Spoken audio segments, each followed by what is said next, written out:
terrifies me to contemplate, Tucker, that people like Alex Jones and in our country, David Icke, when it comes to the subject of globalization and the increasing authoritarianization of our planet, appear to have been ahead of the curve. Well, now you know why they're coming after him.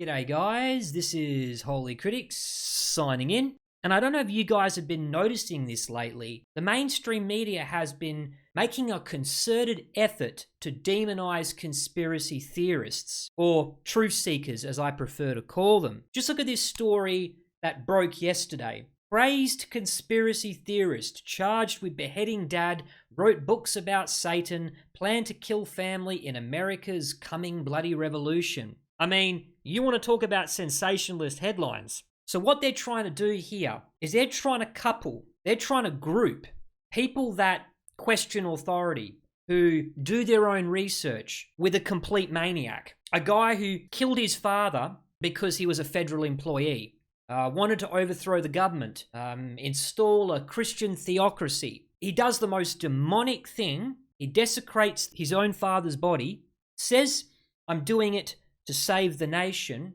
and I'm supposed to believe that this guy speaks for the rest of us.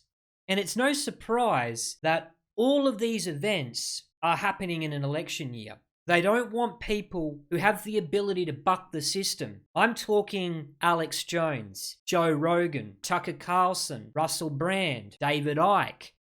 Who else do we want to throw in there? Jordan Peterson, Elon Musk. They don't want these dissident voices coming together and forming an axis against their globalist agenda.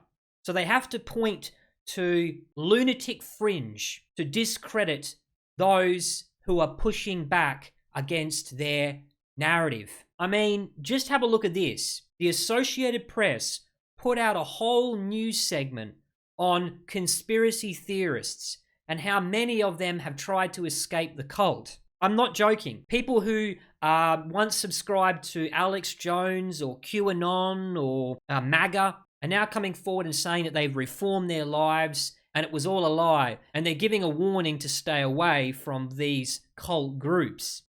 It's quite incredible. Have a look at this. So this is Euperlite. It's also called Flamestone. Many of the crystals and stones for sale in Melissa Sell's witch-themed gift shop are supposed to have mystical properties.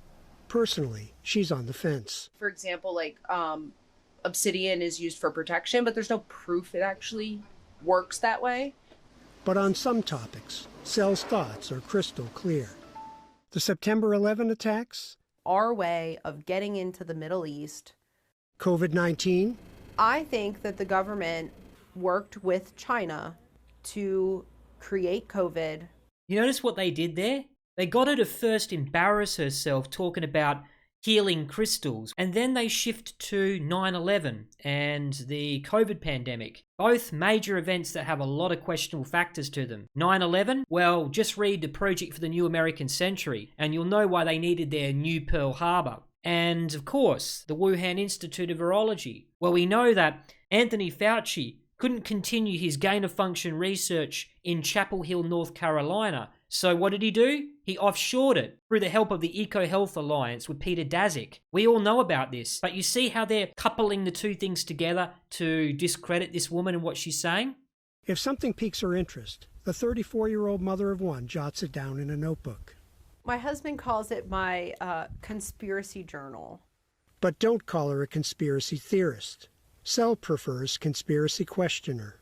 For me, I have my thoughts. I do my research. My opinions aren't hurting anybody. But conspiracy theories have played key roles in the last two presidential elections, culminating in the storming of the U.S. Capitol on January 6, 2021. There isn't anything especially unique about conspiracy theories in terms of why people believe them. Joseph Yazinski has written books on the topic and says it would be wrong to just dismiss believers as stupid or deranged. Well, that's quite an assumption to make.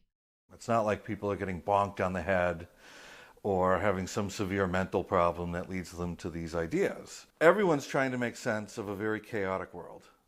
Francesca Tripodi says skillful communicators like former President Donald Trump and alt-right radio host Alex Jones are tapping into what's known as the IKEA effect. When people put together furniture themselves, they value it more. And what I argue is that conspiracy theorists and propagandists are activating that same tangible, do-it-yourself quality. As opposed to what exactly? The mainstream media spoon-feeding you the truth? Yeah, right. When it comes to information seeking. And so rather than just telling people to believe this, they actually challenge their audiences to do their own research. And that's a bad thing?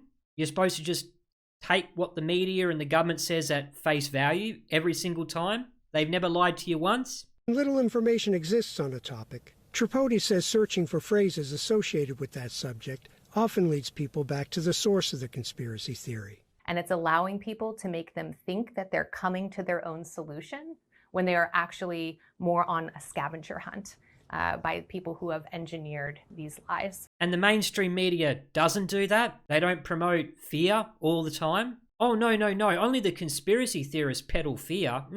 Mainstream media, pure as the driven snow. Today, Perez is what you might call a recovering conspiracy addict, and he's trying to help others kick the habit.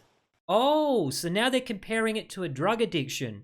And let me guess, they're going to have to put us in a rehab center if we don't change our ways, right? Maybe an internment camp, perhaps? Aloha, this is Antonio with escapingtherabbithole.com. He says his podcast and self-published book are, I guess, a way of me paying it forward, paying my penance.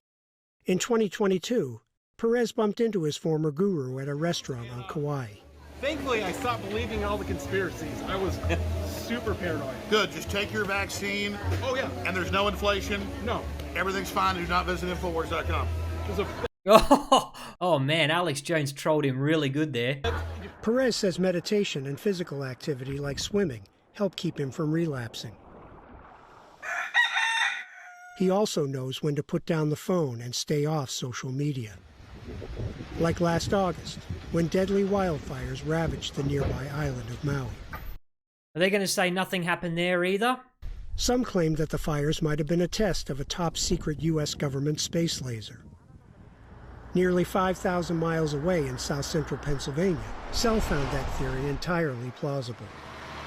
She lives in Cumberland County, where Donald Trump beat Joe Biden by nearly 25 percentage points. Sel believes the election was stolen from Trump, but says she would never have done something like storm the Capitol.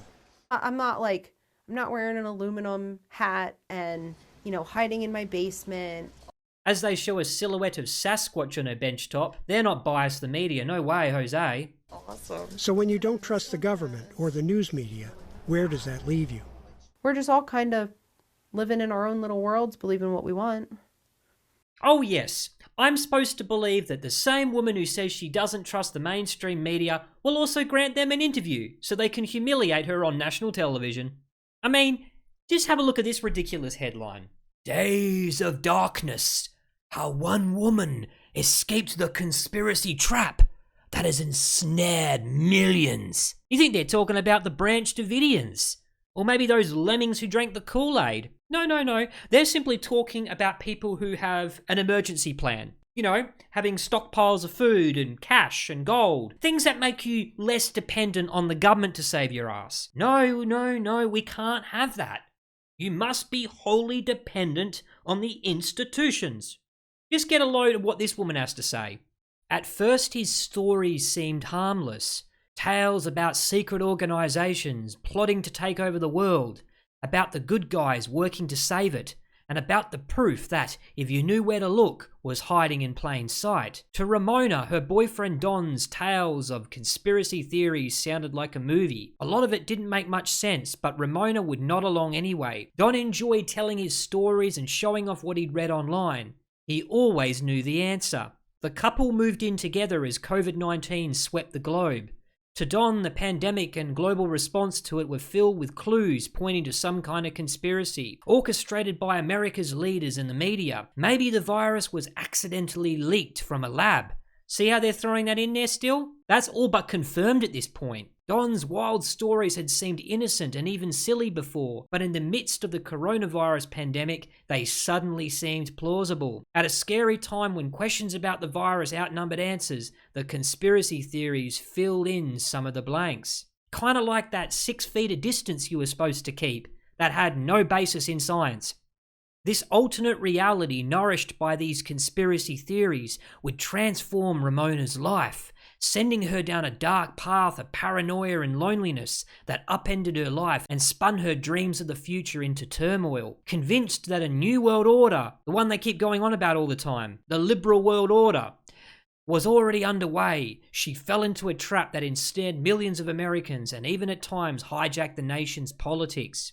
Got to throw that one in there. The couple began stockpiling food and supplies. Don started a go bag containing survival gear. He used their modest savings to buy a rifle, a handgun, and ammunition. No way! You shouldn't do that. Stockpiling food when all the shelves were being stripped bare? Oh, you shouldn't get a gun and ammunition when the crime rate went through the roof? I'm kind of lost here. Sounds like Don's a pretty smart guy. He's trying to get ahead of the next disaster, so he doesn't, become a victim, maybe? And this is the type of crap that media outlets like US News try to push. I don't even know if this woman Ramona is even real. How do we know that this isn't some cockamamie story to demonize doomsday preppers? But I think I have an idea why they're doing all this. They're worried. Their grasp on truth and facts is starting to slip because they never had the truth and they never had the facts about them, which is why the people are moving away from the mainstream media in their droves. Just look at the shift that Russell Brand has gone through in the past few years, now giving credit to Alex Jones and David Icke of all people. Terrifies me to contemplate, Tucker, that people like Alex Jones and in our country David Icke, who aside from some views that are impossible to corroborate around quite occultist and shall we call them marginal ideas, difficult to corroborate. Reptilians? Is that what he's referring to? Yeah. Ideas.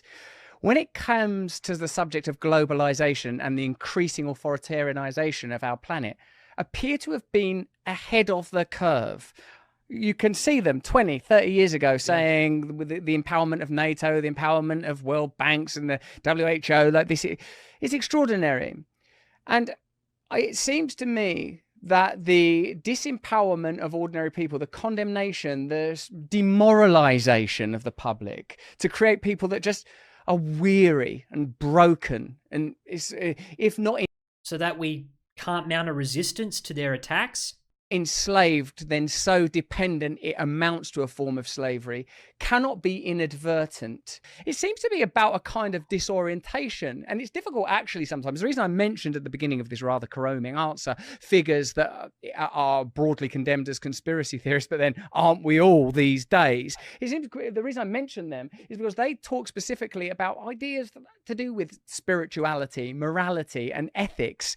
And it's hard for someone like me to consider that the goals of this global establishment are anything other than power, finance, dominion. But when you talk about this loathing of nature, whether that's human nature or botany or the great expanse, it's difficult to think that there isn't something dark at its core.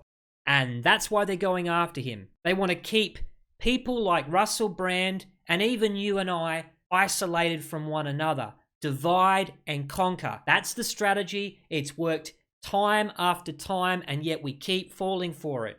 For we wrestle not against flesh and blood, but against principalities, against powers, against the rulers of darkness in this world, against spiritual wickedness in high places. I want you to remember that before watching my next video. This is Holy Critic, signing out.